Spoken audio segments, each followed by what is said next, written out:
So in this video, we're going to see what data to collect and analyze.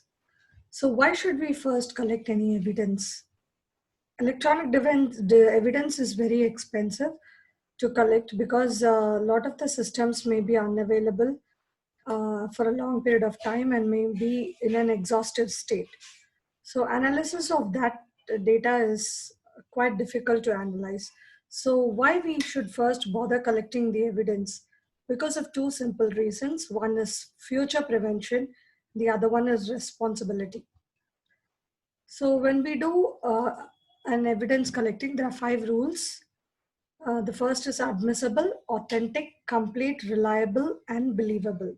Let's see each one by one. Admissible is a very basic rule that the evidence has to be available to be produced in court. Failure to that rule actually is equivalent to not collecting the evidence in the first place. Authentic is like you have to use it as an evidence for a positive. You can't tie any uh, evidence positively to the incident. You can use it to. You can't use it to prove anything. You must be able to show that the evidence is relating to some incident and it should be in a relevant way. And it should also be complete. You should collect not only the evidence that can prove the attacker's actions, but also it should also be collected so that it can prove a person's innocence.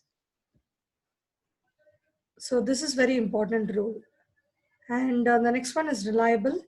So the evidence that we collect must be very reliable and its authenticity is very valid. valid. And the last is believable. So whenever we present such kind of evidence, it should be believable to the jury.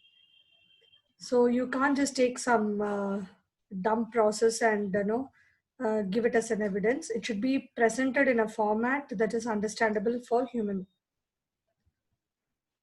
So what do we do? The basic do's and don'ts when we collect the data. We have to first minimize handling and corruption of original data, account for any changes and keep the detailed logs of your actions.